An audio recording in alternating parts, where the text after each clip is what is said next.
ఓం శ్రీ లక్ష్మీనారాయణాభ్యాం నమః. మనం ఆషాఢ మాసం యొక్క విశిష్టతను గురించి ఇంతకు ముందర చెప్పుకోవడం జరిగింది. అదేవిధంగా ఈ ఆషాఢ మాసంలో వచ్చేటువంటి ముఖ్యమైనటువంటి కొన్ని పర్వదినాల్లో వారాహి నవరాత్రుల గురించి కూడా చెప్పడం జరిగింది.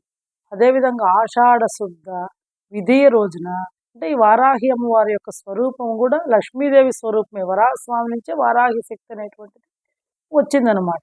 కాబట్టి ఈ ఈ అమ్మవారి లక్ష్మీదేవి స్వరూపం కూడా ఈ వారాహి అమ్మవారి స్వరూపమే అనమాట. కాబట్టి కొంతమంది వారాహి అమ్మవారిని లక్ష్మీదేవిగా కూడా ప్రార్థించడం జరుగుతుందన్నమాట. కాబట్టి ఈ ఆషాఢ శుద్ధ విధి రోజున ఈ లక్ష్మీదేవిని విశేషంగా పూజించడం జరుగుతుంది. ఇంకా ఆ రోజు చేసేటువంటి వ్రతానికి ఏమని పేరంటే అమృత లక్ష్మి వ్రతము అని చెప్పి పేరు అనమాట. అంటే మనం గనక ఆ వ్రతాన్ని ఆచరించినట్లయితే మన జీవితం కూడా అమృతమయంగా ఉంటుంది అని చెప్పి కొంతమంది పెద్దవాళ్ళు చెప్పడం జరిగింది. కాబట్టి ఆషాఢ శుద్ధ విధి రోజున జరుపుకునేటువంటి వ్రతం ఏంటి అంటే అమృత లక్ష్మి వ్రతము. ఈ అమృత లక్ష్మి వ్రతము అంటే లక్ష్మీదేవిని అంటే శ్రీమన్ లక్ష్మీనారాయణులు ఇద్దరిని కూడా పూజించడం అన్నమాట. అయితే ఈ వ్రతాన్ని ఎలా చేయాలి అంటే ఈ వ్రతాన్ని ఎవరైనా సరే ఆచరించాలి అనుకునేటువంటి వాళ్ళు ఉదయం నుంచి సాయంత్రం దాకా కూడా ఉపవాసం ఉండి సాయంత్రం పూట అంటే సూర్యాస్తమయం అయిన తర్వాత ఈ వ్రతాన్ని ప్రదోష సమయంలో ప్రారంభించి చేయాలన్నమాట. ఇదేం లేదు, చాలా చిన్న వ్రతమేనండి. ఇదేం పెద్ద ఓని ఆర్భాటంతో కూడుకున్నటువంటిది కాదనమాట. మామూలుగా మన యథాప్రకారంగా ఇంత ముందర చెప్పినట్టుగానే ఇప్పుడు వారాహి అమ్మవారిని పూజిస్తూ ఉంటారు కదా, వాళ్ళు ఎలాగో ప్రదేశంలో దేవుడి మందిరంలో శుభ్రం చేసుకొని ఒక పీట మీద ముగ్గులు పెట్టుకొని దాని మీద వారాహి అమ్మవారి ఫోటో పెట్టుకొని ఉంటారు కదా, అదేవిధంగా అక్కడే లక్ష్మీదేవి యొక్క విగ్రహాన్ని ఉదయం కనుక ఇంకా మాకు శ్రద్ధ ఉంది బాగా చేస్తాం అనుకుంటే వాళ్ళు ఉదయం పూట స్నానం చేసి రోజు నిత్యదీపారాధన ఉదయం పూట చేసుకుంటాం కదా, అలాగే చేసుకొని లక్ష్మీ అమ్మవారికి ఆవు పాలతో, ఎందుకంటే అమ్మవారు క్షీరసాగర మదనంలోంచి కదా ఉద్భవించింది కాబట్టి లక్ష్మీనారాయణులు ఇద్దరికీ కూడా క్షీరంతో గనక అభిషేకం చేసి పక్కన మనం పూజ చేసుకొని మళ్ళీ శుద్ధోదక స్నానంతో కూడా పూజ చేసి తర్వాత అమ్మవారిని శుభ్రంగా కడిగి మనం అలంకరించి పెట్టుకోవాలన్నమాట. పెట్టుకొని ఉదయం పూట ఏదైనా పాలు పండ్లు ఏదో ఒక నైవేద్యం పెట్టేసుకొని మనం సాయంత్రం దాకా ఉపవాసం ఉండి సాయంత్రం పూట ఈ అమ్మవారిని విశేషంగా ఆరాధించడం జరుగుతుందన్నమాట. ఈ విధంగా ఆరాధించే వాళ్ళు అన్ని బియ్యం పోసుకొని ఆ బియ్యం మీద ఒక తమలపాకు వేసుకొని అమ్మవారిని ప్రతిష్ఠించుకొని ముందరగా ఏ పని చేసినా మనం వినాయకుడు పూజ చేసుకుంటాం, అందరికీ తెలిసిందే కదా. కాబట్టి వినాయకుడిని కూడా పసుపుతో వినాయకుడిని చేసుకొని వినాయకుడు పూజ చేసుకొని తర్వాత లక్ష్మీదేవి యొక్క విగ్రహాన్ని కానీ ఫోటో కానీ ఏదైనా సరే మన ఇంట్లో ఏది ఉంటుంది, ఏది లేదనుకోండి ఒక రూపాయి నాణ్యాలు, కొంతమంది వెండి నాణ్యాలు బంగారు నాణ్యాలు కూడా అమ్మవారి స్వరూపంగా భావించి పూజ చేస్తుంటారు అనమాట. ప్రతి ఇంట్లో కూడా లక్ష్మీదేవి విగ్రహం ఫోటో లేని ఇల్లు ఉండదు కదండి. ఫోటో ఉండేవాళ్ళు వెండి నాణ్యమో బంగారు నాణ్యం ఉంటే పెట్టుకుంటారు. అవి కూడా ఏమీ లేవు అనుకుంటే మన దగ్గర మనం రోజు వాడుకునే నాణ్యాలు ఉంటాయి కదా, ఆ నాణ్యం కూడా ఆ ఫోటో దగ్గర పెట్టుకోవచ్చు, పూజ చేసుకోవచ్చు. ఉంది అనుకునే వాళ్ళు లక్ష్మీదేవి విగ్రహాన్ని పెట్టి అమ్మవారిని పూజ చేసుకోవచ్చు. మీ శక్తి కొద్దీ అష్టోత్తరమో లేదా శ్రీ సూక్తమో లేదా కనకదారాస్తమో అష్టలక్ష్మి స్తోత్రం ఏదో ఉన్నాయి కదా, మీకు ఏదొచ్చో ఏది సులభంగా పఠించగలరో అది అమ్మవారిని అయితే భక్తి శ్రద్ధలు ముఖ్యం అనమాట. బిల్వ దళాలు అంటే మారేడు దళాలతో కానీ ఎలా అయినా సరే ఏ పూలు మనకి అందుబాటులో ఉంటే వాటితోటి మనం అమ్మవారిని విశేషంగా అర్చించవచ్చు. ఇంతకు ముందర కూడా మీకు మహాలక్ష్మి చతుర్విశ నామాల్లో కూడా చెప్పాను. బిల్వ దళాలు రోజు దొరకకపోతే ఈ మనం వెండి మారేడు దళాలు కొనుక్కొని వాటితో కూడా పూజ చేయొచ్చు. అలా ఉన్నా అలా కూడా పూజ చేయొచ్చు. కొంతమంది నాణ్యాలతో కూడా అమ్మవారికి పూజ చేస్తారు. ఇవన్నీ కూడా మీ యొక్క ఆచారాలు, మీ యొక్క శ్రద్ధ భక్తి అనమాట, వాటికి సంబంధించినవి. చక్కగా మనము ప్రకృతిలో దొరికేటువంటి బిల్వ దళాలు లేదా తామర పూలు ఏవి లభిస్తే అందుబాటులో చామంతి పూలు గులాబీలు మనకి ఏవి దొరికితే అందుబాటులో వాటిని తీసుకొచ్చి ఒక 108 పూలతో అష్టోత్తరం చదివి చక్కగా అమ్మవారికి మనం పూజ చేసుకోవచ్చు అనమాట. పూజ చేసుకొని సాయంత్రం పూట పూజ చేసుకున్న తర్వాత వడపప్పు పానకం కొబ్బరికాయ లేదా క్షీరాన్నం విశేషంగా ఆవు పాలతో చేయండి, చాలా మంచిది అనమాట. అమ్మవారికి ఆవు పాలతో చేస్తే చాలా విశేషంగా ఉంటుంది. ఆవు పాలు లేదా మనం పంచదార ఉపయోగించుకోకుండా బెల్లాన్ని వాడండి. బెల్లము లేదా మనం ఇప్పటికే బెల్లం ఉంటుంది కదా, అదైనా వాడి అమ్మవారికి చక్కగా క్షీరాన్నం చేసి క్షీరంతో క్షీరాన్నం చేసి అమ్మవారికి నైవేద్యం పెట్టి ఆ తర్వాత మీరు ఎవరికైనా సరే ఒక ముత్తైదుకు తాంబూలం ఇచ్చి భోజనం చేయండి. ఇది అనమాట. లేదంటే ఒక గుడికి వెళ్ళి అమ్మవారికి అక్కడే పసుపు తాంబూలం ఇచ్చి చక్కగా సాయంత్రం పూజ చేసుకొని మీరు అమ్మవారికి నైవేద్యం పెట్టి సాయంత్రం పూట భోంచేయొచ్చు అనమాట. ఇది అమృతలక్ష్మి యొక్క వ్రతం. ఈ విధంగా చేయాలన్నమాట. అమృతలక్ష్మి యొక్క వ్రత విధానం అనమాట ఇది. అయితే ఈ వ్రతం యొక్క ప్రాముఖ్యత ఏంది? ఈ వ్రతం చేస్తే ఏమొస్తుంది అంటే భౌతిక మరియు ఆధ్యాత్మిక శ్రేయస్సు రెండిటిని కూడా ఎవరైతే పొందాలనుకుంటారో, అంటే మన భౌతిక అంటే మనకు కనపడేటువంటిది, ఆధ్యాత్మిక అంటే పరమాత్మనే దీనికి సంబంధించిన అనమాట. కాబట్టి ఎవరైతే ఇటు భౌతిక శ్రేయస్సు, ఆధ్యాత్మిక శ్రేయస్సు రెండు కూడా ఎవరైతే పొందాలనుకునేటువంటి భక్తులకి ఈ వ్రతం ఆచరించడం చాలా ముఖ్యమైనది. అంటే ఈ వ్రతాన్ని కనుక మనం ఆచరిస్తే అటు భౌతిక శ్రేయస్సు పొందొచ్చు, ఆధ్యాత్మిక శ్రేయస్సు కూడా పొందవచ్చు. ఎందుకంటే లక్ష్మీదేవి అనేది మనకి ఎక్కువగా మనం ఏం చెప్పుకుంటాం, సంపద కావాలన్నా, ఏదైనా మనకు అదృష్టం కావాలన్నా ఈ రెండింటిని ఇచ్చేటువంటి దేవత ఎవరంటే లక్ష్మీదేవి. కాబట్టి మనము లక్ష్మీదేవిని సంపద మరియు అదృష్టాన్ని ఇచ్చే దేవతగానే ఎక్కువగా గౌరవిస్తారనమాట. మరియు ఈ వ్రతాన్ని ఆచరించడం వలన ఆమె దైవిక యొక్క ఆశీర్వాదాలు మన యొక్క జీవితాల్లోకి, భక్తుల జీవితాల్లోకి వస్తాయని కూడా అనేక మంది భక్తులు నమ్మడం జరుగుతుందన్నమాట.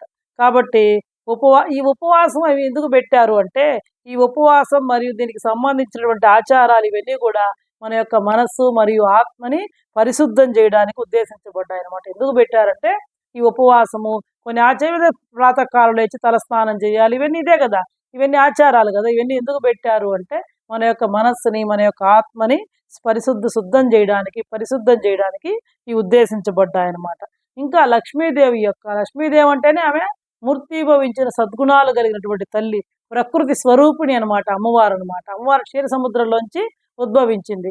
కాబట్టి ఈ అమ్మవారి యొక్క సద్గుణాలు ఏంది అంటే దాతృత్వం. ఎంతసేపటికి అమ్మవారి ఏదైనా సరే అండి, భగవంతు ఇవన్నీ ఎందుకు పెట్టారంటే మనం ఇతరులకు ఏదో ఒకటి విడిగా చెయ్యం కాబట్టి ఈ వ్రతమో, ఒక పూజో, ఒక ఉపవాసమో, ఒక నవరాత్రులు ఇలాంటి విశేష సమయాల్లో మొదటిదాకా వైశాఖ మాసం చెప్పుకున్నాం, ఆ తర్వాత జ్యేష్ఠ మాసం, అట్లా ఆషాఢ మాసం, ఇట్లా ఏదో ఒక మాసంలో ఏదో ఒక వారాహి నవరాత్రులు అంటే ఎవరికైనా సరే మనం ఇవ్వడం నేర్చుకోవాలి, దాచుకోవడం కాదండి, ఇవ్వడం నేర్చుకోవాలి. మనం ఎప్పుడైతే ఇక్కడ ఇస్తామో అక్కడ భగవంతుడి పైన మన పుణ్యంలో దాస్తాడనమాట, మన పుణ్యాన్ని దాచుకోవచ్చు అనమాట. అది అంతేగా డబ్బులు కాదు మనం దాచుకోవాల్సింది.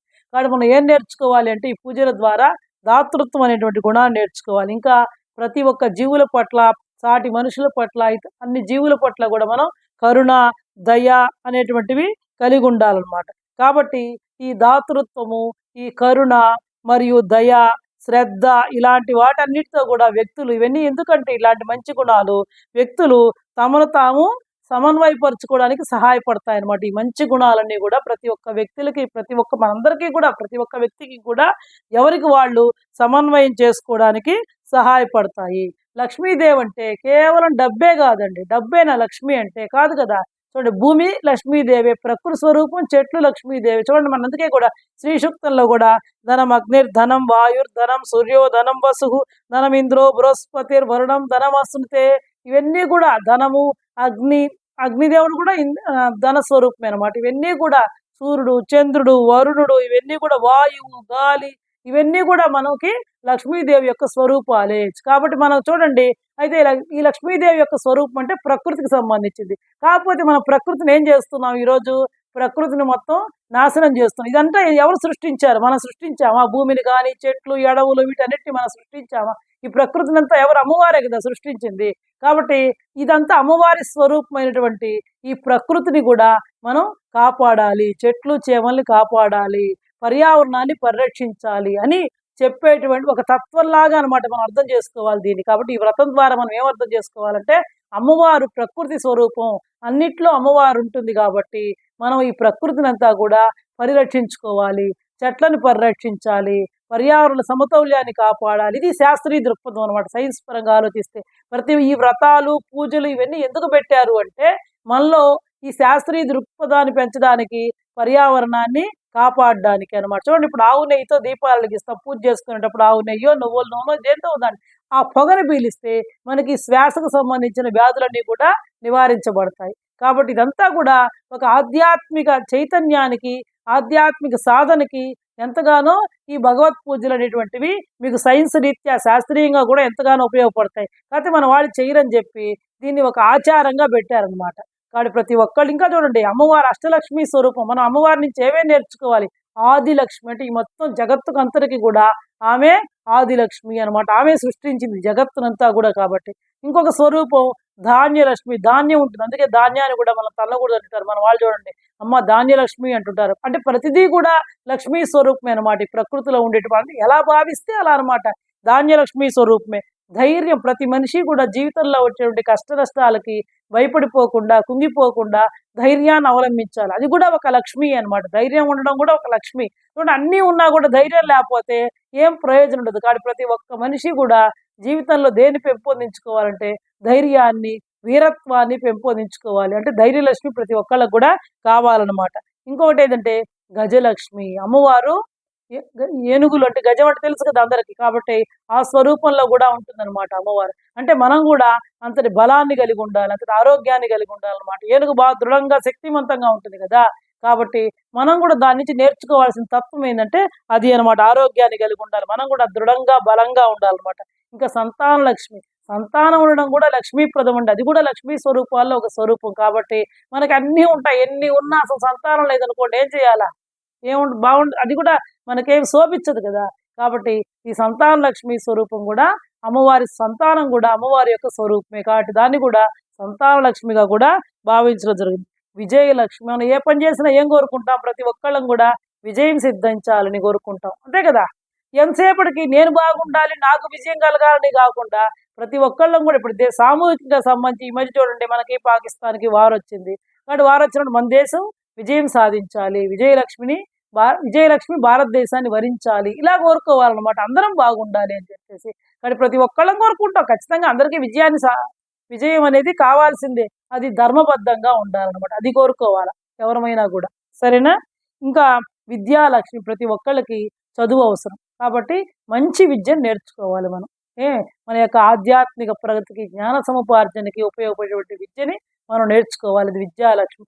ధనలక్ష్మి మనందరికీ తెలిసిందే. ప్రతి ఒక్కళ్ళం కూడా ధనం మూలం ఇదం జగత్తు. ఈ ప్రపంచంలో, సృష్టిలో ధనం కావాలి. కాబట్టి ఇవన్నీ కూడా లక్ష్మీ స్వరూపాలే. అంటే చూడండి, మొత్తం కూడా అంతా లక్ష్మీమయం అనమాట.